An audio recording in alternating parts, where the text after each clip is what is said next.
मध्ये टॉप 9 घडामोडींचा आढावा घ्यायचा सुरुवात करूयात आजच्या मोठ्या बातम्यांनी। पश्चिम बंगालमध्ये कमळ फुललंय, त्याच संदर्भातल्या टॉप 9 बातम्या बघूयात। पश्चिम बंगालसह तामिळनाडू आणि केरळमध्ये सत्तांतर, भाजप पहिल्यांदाच बंगालमध्ये सत्ता स्थापन करणार।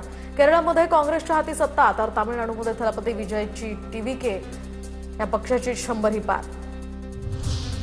पश्चिम बंगाल जिंकण्याचं भाजपचं स्वप्न पूर्ण, तृणमूल काँग्रेसच्या सत्तेला सुरुंग लावत भाजपचा ऐतिहासिक विजय। इतिहासात पहिल्यांदाच पश्चिम बंगालमध्ये भाजपची सत्ता। पश्चिम बंगालमध्ये 204 जागांवर भाजपचा दणदणीत विजय। ममता बॅनर्जींच्या तृणमूल काँग्रेसला 83 जागा, तर काँग्रेससह इतरांना केवळ 6 जागा। पश्चिम बंगालच्या पावन धर्तीवर नवा सूर्योदय झाला। या सकाळची अनेक पिढ्या वाट बघत होत्या। बंगालच्या भाग्यात एक नवा अध्याय जोडला गेला। पश्चिम बंगालमधील भाजपच्या विजयानंतर पंतप्रधान नरेंद्र मोदींची प्रतिक्रिया। ममता बॅनर्जींना कंटाळलेल्या जनतेनं हिंदुत्वाला मतं दिली आहेत। सुशिक्षित मतदारांनी ममतांना नाकारलं। भाजपच्या विजयावर सुवेंदू अधिकारी यांची ही प्रतिक्रिया। पश्चिम बंगालमध्ये हिंदू मतं एकवटली, सुवेंदू अधिकारी यांची प्रतिक्रिया। तर ममता बॅनर्जींच्या सरकार विरोधात मतदारांनी रोष व्यक्त केला। ममतांना कंटाळलेल्या जनतेनं हिंदुत्वाला मत दिलं, सुवेंदू अधिकारी यांची ही टीका। बंगालच्या भवानीपूर मतदारसंघामध्ये ममता बॅनर्जी आणि सुवेंदू अधिकारींमध्ये कांटेकी टक्कर। 3830 मतांनी ममता बॅनर्जी या ठिकाणी आघाडीवर होता, मात्र आता त्या पिछाडीवर आहेत। भवानीपूर केंद्रावर मतमोजणी सध्या अजूनही सुरूच। पश्चिम बंगाल सरकारच्या मुख्य सचिवांचा महत्त्वाचा आदेश। कार्यालयातील महत्त्वाची कागदपत्र कार्यालयाच्या बाहेर नेण्यास बंदी। सर्व फाईल्स आणि कागदपत्रांची योग्य नोंद ठेवणं बंधनकारक। नियमांचं काटेकोरपणे पालन करण्याची अधिकाऱ्यांना सूचना। काँग्रेस नेते राहुल गांधींचा ममता बॅनर्जी आणि एम के स्टॅलिन यांना फोन, तर फोन करून ममता बॅनर्जी आणि एम के स्टॅलिन यांच्याशी निवडणूक निकालासंदर्भात केली चर्चा। यासोबतच टीव्हीके पक्षाचे अध्यक्ष अभिनेते विजय यांच्याशीही संवाद साधत त्यांचं विजयाबद्दल अभिनंदन केलंय। आता बघूयात 5 राज्यांच्या निकालासंदर्भात आणखी काही टॉप 9 घडामोडी। तामिळनाडूच्या राजकारणामध्ये 59 वर्षांनंतर मोठा उलटफेर। थलपती विजयच्या टीव्हीके पक्षाला 108 जागा, सत्ताधारी स्टॅलिन यांना मोठा धक्का, तर डीएमकेला 73 जागा आणि एडीएमकेला 53 जागा। 1967 नंतर तामिळनाडूमध्ये पहिल्यांदाच तिसऱ्या पक्षाची सत्ता येणार। 1967 पासून तामिळनाडूमध्ये द्रमुक आणि अण्णा द्रमुकची सत्ता असायची। तब्बल 59 वर्षांनंतर तामिळनाडूच्या राजकारणात हा मोठा उलटफेर। तामिळनाडूमध्ये अभिनेता विजयच्या घरी जल्लोष। टीव्हीकेला मिळालेल्या विजयानंतर कुटुंबियांकडून घरातच आनंदोत्सव साजरा। तामिळनाडूमध्ये अभिनेता विजय थलपती यांचा पक्ष विजयी, तर कार्यकर्त्यांमध्ये जल्लोषाचं वातावरण। चेन्नईमध्ये टीव्हीके पक्षाच्या कार्यकर्त्यांकडून एकमेकांना लाडू पेढे भरवत जल्लोष। तामिळनाडू डीएमके पक्षाचे प्रमुख एम के स्टॅलिन यांचा धक्कादायक पराभव। कोलाथूर मतदारसंघामध्ये टीव्हीकेचे व्हीएस बाबू जायंट किलर। केरळमध्ये डाव्यांच्या सत्तेला सुरुंग। काँग्रेस प्रणित आघाडीला बहुमत मिळवण्यात यश, तर यूडीएफला 102 जागा, तर डाव्यांच्या आघाडीला 35 जागा, भाजपला 3 जागा। केरळच्या मुख्यमंत्रीपदासाठी काँग्रेसमधून 3 जणांची नावं चर्चेत। चेन्निथल्ला व्ही सतीशन, केसी वेणुगोपाल यांची नावं चर्चेत। आसाममध्ये भाजपची हॅट्रिक, काँग्रेस पिछाडीवर, तर हेमंत बिस्वा यांच्या नेतृत्वाखाली भाजप पुन्हा सरकार स्थापन करणार। भाजपला 101 तर काँग्रेस 23 जागा। पुदुचेरीमध्ये ऑल इंडिया एनआर काँग्रेस आणि भाजप युती पुन्हा एकदा बहुमताच्या दिशेनं, तर 21 जागांवर आघाडी, तर काँग्रेस आणि डीएमकेच्या आघाडीला 4 जागा आणि एन रंगस्वामी पुन्हा मुख्यमंत्री होण्याची शक्यता। दरम्यान या निकालावर कुणी काय प्रतिक्रिया दिल्या आहेत त्याही पाहूयात टॉप 9 बातम्यांमधून।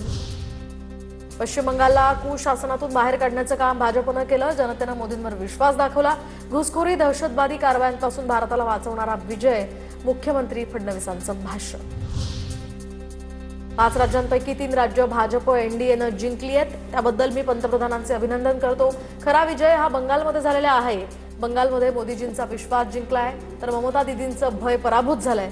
उपमुख्यमंत्री शिंदेंचेही वक्तव्य। पश्चिम बंगालमध्ये पॅरामिलिटरीनं ताबा घेतला। 90 लाख मतं डिलीट केली गेली। संजय राऊतांची भाजपवर टीका। तसंच निवडणूक आयोग हा त्यांचा मित्रपक्ष आहे, त्यामुळे ते काहीही करू शकतात। संजय राऊतांचा हल्लाबोल। दुहेरी भूमिका बंद करा, नवनाथ बन यांची संजय राऊतांवर टीका. तर 5 पैकी 3 राज्यांमध्ये भाजप एनडीएला स्पष्ट बहुमत. आसाम बंगालमध्ये कमळ फुललं तर देश मोदी शहा यांच्या पाठीशी, नवनाथ बन यांची ही प्रतिक्रिया. देशाच्या सुरक्षेसाठी पश्चिम बंगालचा विजय महत्वाचा होता. खोट्या गोष्टी सांगून जिंकू शकत नाही, हे विजयानं दाखवून दिलंय. पश्चिम बंगालच्या निवडणुकीतील कलांवर विनोद तावडेंची प्रतिक्रिया. तर आसाम आणि पुदुचेरीमध्ये सुद्धा आमचं सरकार बनणार असल्याची त्यांना विश्वास होता. 9 लाख लोकांना मतदान करू दिलं नाही, पण तरीही ममता बॅनर्जींनी चांगली लढत दिली. पश्चिम बंगालमध्ये ममता बॅनर्जींच्या पराभवावर आमदार रोहित पवारांची प्रतिक्रिया. पश्चिम बंगालचा निकाल देशाला अपेक्षित होता, नवनीत राणा यांची प्रतिक्रिया. तर जो भगव्याचा विरोध करेल त्यांच्यासोबत देशातील एकही राज्य राहणार नसल्याची राणांची प्रतिक्रिया. भाजपनं पश्चिम बंगालमध्ये घुसखोरी दादागिरी आटोक्यात आणली, त्यामुळे जनतेनं पंतप्रधान मोदींवर विश्वास ठेवून भाजपला मतदान केलंय. पश्चिम बंगालच्या निकालावर अतुल सावेंची ही प्रतिक्रिया.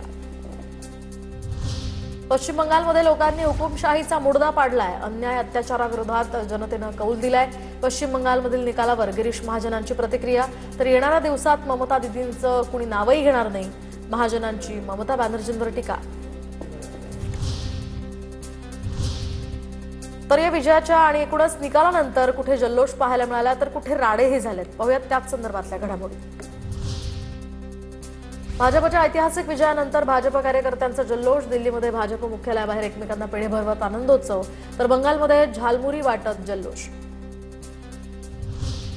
पश्चिम बंगाल, आसाममध्ये भाजपच्या विजयानंतर मुंबई भाजप कार्यालयामध्ये जल्लोष. मुख्यमंत्री देवेंद्र फडणवीस आणि रवींद्र चव्हाणांकडून एकमेकांना रसगुल्ला भरवत जल्लोष व्यक्त. पश्चिम बंगालच्या आसनसोलमध्ये टीएमसी कार्यालयाची तोडफोड. भाजप कार्यकर्त्यांनी हल्ला केल्याचा टीएमसी कार्यकर्त्यांचा दावा. तर काही जण जखमी, परिसरात तणाव, पोलिसांचा बंदोबस्तही तैनात. पश्चिम बंगालच्या बाकुरामध्ये मतमोजणीच्या वेळी मोठा राडा. भाजप आणि तृणमूलचे कार्यकर्ते आमने सामने. पोलिसांनी हस्तक्षेप केल्यानंतर परिस्थिती नियंत्रणात. ममता बॅनर्जींच्या कोलकात्यामधील घराची सुरक्षा वाढवली. तर शहरामध्ये ठिकठिकाणी टीएमसी आणि भाजप कार्यकर्त्यांमध्ये राडे. खबरदारी म्हणून बॅनर्जींच्या घराबाहेर सुरक्षेत वाढ. पश्चिम बंगालच्या भवानीपूर विधानसभेच्या मतमोजणी केंद्राबाहेर टीएमसी आणि भाजप प्रतिनिधींमध्ये वाद. भवानीपूरच्या सखावत मेमोरियल शाळेमधील मतदान केंद्राबाहेर बाचाबाची. यावेळी मतदान केंद्राबाहेर काही काळ तणावाचं वातावरण होतं. भवानीपूरच्या मतमोजणी केंद्रावर ममता बॅनर्जींच्या भावजाई काजोरी बॅनर्जी पोहोचल्यानंतर भाजप आक्रमक. काजोरी बॅनर्जी मतमोजणी केंद्रामध्ये जात असल्यानं भाजप कार्यकर्त्यांनी आक्षेप घेतला. कार्यकर्त्यांकडून जोरदार घोषणाबाजी. अभिनेत्री त्रिशा कृष्णनकडून अभिनेते थलपती विजय यांची भेट. विधानसभा निवडणुकीमध्ये टीव्हीके पक्षाच्या ऐतिहासिक विजयानंतर ही सदिच्छा भेट घेतल्याची माहिती. आणि आता बघूयात बारामती आणि राहुरीच्या निकालासंदर्भातल्या टॉप 9 घडामोडी. सुनेत्रा पवारांचा बारामतीमध्ये नवा विक्रम. 2019 मधील दादांच्या मताधिक्यापेक्षा सुनेत्रांना जास्त मताधिक्य. सुनेत्रा पवारांना 2,14,000चं मताधिक्य. बारामतीकरांना दादांमुळे माझ्यावर विश्वास ठेवून मतदान केलं. आजचा विजय दादांना आदरांजली. विजयाचा गुलाल उधळू नका, उपमुख्यमंत्री सुनेत्रा पवारांचं कार्यकर्त्यांना आवाहन. सुनेत्रा पवार याच बारामतीच्या वारसदार आहेत. 2029 मध्ये सुद्धा बारामतीतनं सुनेत्रा पवार उमेदवार असतील आणि आम्ही त्यांना निवडून आणू. विधानसभा पोटनिवडणुकीच्या निकालाच्या दिवशी मंत्री दत्तात्रय भरणेंचं मोठं विधान. बारामती विधानसभा पोटनिवडणुकीतील विजयाबद्दल सर्व बारामतीकरांचे मनपूर्वक आभार. सुनेत्रा पवारांच्या विजयानंतर जय पवारांची प्रतिक्रिया. तर विजयानंतर जल्लोष करू नका, जय पवारांचंही आवाहन.